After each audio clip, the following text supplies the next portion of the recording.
Hi friends, welcome to PRIYA's மதுரைக்காரங்க சமையல். இன்னைக்கு நம்ம சேனல்ல நல்ல டேஸ்டியா, ஜூசியா, அதே நேரம் நல்ல சாஃப்டான குலாப் ஜாமுன் எப்படி பண்றதுன்னா பார்க்க போறோம். இது நான் ரவை வச்சு தான் பண்ணியிருக்கேன். ஸோ இந்த குலாப் ஜாமுன் குட்டீஸ்ல இருந்து பெரியவங்க வரைக்குமே ரொம்ப விரும்பி சாப்பிடுவாங்க, என்ஜாய் பண்ணி சாப்பிடக்கூடிய ரெசிபி தான்.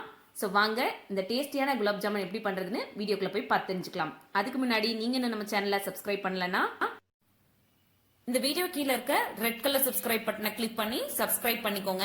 அப்படியே பக்கத்துல வர்ற பெல் ஐக்கானையும் கிளிக் பண்ணிக்கோங்க. அப்பதான் நான் இனிமேல் போட போற புது புது வீடியோஸ் எல்லாம் உங்களுக்கு நோட்டிபிகேஷன்ல காட்டும். ஸ்டவ்ல கடாய் வச்சிருக்கேன், அது சூடாயிடுச்சு. இப்போ இந்த ஒரு கப் ரவையை அதில் வறுத்து எடுத்துக்க போறோம். வாசனை வர வரைக்கும் வறுத்து எடுத்துக்கிட்டா போதும். இப்போ இன்னொரு பாத்திரத்தில் 2 கப் அளவுக்கு ஜீனியும் 4 ஏலக்காவும் சேர்த்துருக்கேன். அதை பக்கத்து ஸ்டவ்ல வச்சு பாகு காய்ச்சி எடுத்துக்க போறோம். இதுக்கு 1 கப் அளவுக்கு தண்ணி சேர்த்துக்கிறேன். எந்த கப்பில் ஜீனி அளந்து எடுத்தோமோ அதே கப்பில் 1 கப் அளவுக்கு தண்ணி சேர்த்துட்டு நல்லா ஒரு கரடி வச்சு கலந்து விட்டுக்கலாம். அப்போ தான் அந்த ஜீனி சீக்கிரமே அந்த தண்ணியில் கரையும்.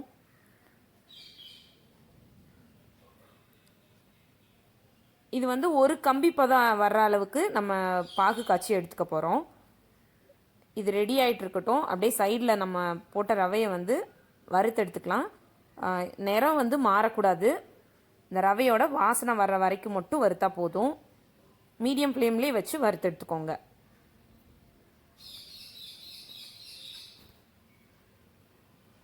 இப்போ சைடில் பார்த்தீங்கன்னா ஜீனி நல்லா அந்த தண்ணியில் கரைஞ்சிடுச்சு.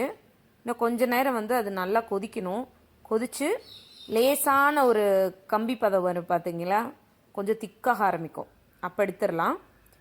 இப்போ எந்த கப்பில் ரவை அளந்து எடுத்தோமோ அதே கப்பில் 2.5 கப் அளவுக்கு பால் சேர்த்துக்க போகிறோம். இது கொதிக்க வச்சு ஆற வச்ச பால். அதை சேர்த்து கட்டி விழாமல் நல்லா கலந்து விட்டுக்க போகிறோம்.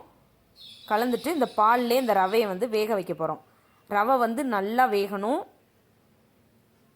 நல்லா அப்படியே கையில் எடுத்து மசிச்சு பார்த்தீங்கன்னா அப்படியே மசிகிறதே அவ்வளோ சாஃப்டாக இருக்கணும். அந்த அளவுக்கு அது வெந்திருக்கணும். இப்போ பார்த்தீங்கன்னா ஓரளவு வெந்திருக்கு. இன்னும் கொஞ்ச நேரம் நல்லா வேகணும். அது வரைக்கும் நீங்கள் அப்படியே கிளறி விட்டுட்டே இருங்க, இல்லைன்னா டக்குன்னு அப்படியே கடாயில் ஒட்டிக்கும்.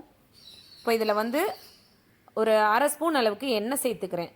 நீங்கள் இதுக்கு பதிலாக நெய் கூட சேர்த்துக்கலாம். சேர்த்துட்டு நல்லா கலந்து விட்டுக்கோங்க. இப்போ இது கடாயில் ஒட்டாமல் வருது பார்த்தீங்களா, இதுதான் கரெக்டான கன்சிஸ்டன்சி. இப்போ நம்ம இதை ஸ்டவ்வை விட்டு இறக்கிடலாம். இப்போ பார்த்தீங்கன்னா ஜீனி பாகும் ரெடி ஆயிடுச்சு. இதை அப்படியே ஒரு மூடி போட்டு வச்சிடலாம். வச்சுட்டு இப்போ நம்ம ரெடி பண்ணி வச்ச அந்த ரவை இருக்கு இல்லையா, அதை நல்லா சப்பாத்தி மாவு பிசைகிற மாதிரி பிசைஞ்சு எடுத்துக்க போகிறோம். அந்த ரவையே தெரியக்கூடாது. நல்லா மாவு மாதிரி பிசைஞ்சு எடுத்துக்கோங்க. இப்போது நம்ம பிசைஞ்சு வச்ச அந்த ரவையிலேருந்து உருண்டைகளாக உருட்டி எடுத்துக்க போகிறோம். உங்களுக்கு என்ன ஷேப்பில் வேணுமோ அந்த மாதிரி எடுத்துக்கலாம். நான் இந்த மாதிரி குட்டி குட்டி உருண்டைங்களாக செஞ்சு எடுத்துக்கிறேன். இந்த மாதிரி எடுத்துட்டு இப்போது ஒரு கடாயில் மிதமான சூடில் எண்ணெய் சூடு பண்ணி வச்சுருக்கேன். அதில் நம்ம உருட்டி வச்ச உருண்டைங்களை அப்படியே சேர்த்துக்கிறோம். சேர்த்துட்டு இது நல்லா பொரிஞ்சு வரட்டும். மீடியம் ஃப்ளேம்லேயே வச்சு பொரிங்க, இல்லைனா டக்குன்னு வெளிப்பக்கம் வெந்திருக்க மாதிரி இருக்கும். நல்லா டார்க் ப்ரௌன் கலரில் இருக்கும், உள்ளே பார்த்தீங்கன்னா வேகாமல் இருக்கும். அதனால் மீடியம் ஃப்ளேம்லேயே வச்சு இந்த மாதிரி கரண்டி வச்சு லேசாக அப்படியே திருப்பி விட்டுட்டே இருங்க. நல்ல பொன்னிறமாக வரணும், நல்ல டார்க் ப்ரௌன் கலரில் வரணும். இப்போ பார்த்தீங்கன்னா லேசான பொன்னிறம் வந்திருக்கு. இப்போ அடுத்த ஸ்டேஜ் பார்த்தீங்கன்னா பாருங்கள், இந்த அளவு வந்ததுக்கப்புறம் நம்ம எண்ணெயிலேருந்து எடுத்துடலாம். எடுத்துட்டு அப்படியே அந்த சூடில் இருக்கும் பார்த்தீங்களா, அந்த சூடோடு பக்கத்தில் அந்த பாகு வச்சுருக்கோம்ல அதில் சேர்த்துடலாம். அந்த பாகு மிதமான சூடில் இருக்க மாதிரி பார்த்துக்கோங்க.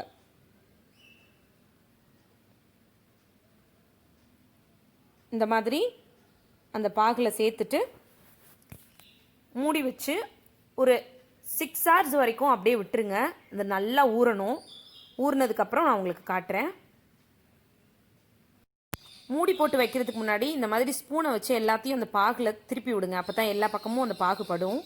இப்போ பார்த்தீங்கன்னா 6 hours மேலேயே ஆயிடுச்சு.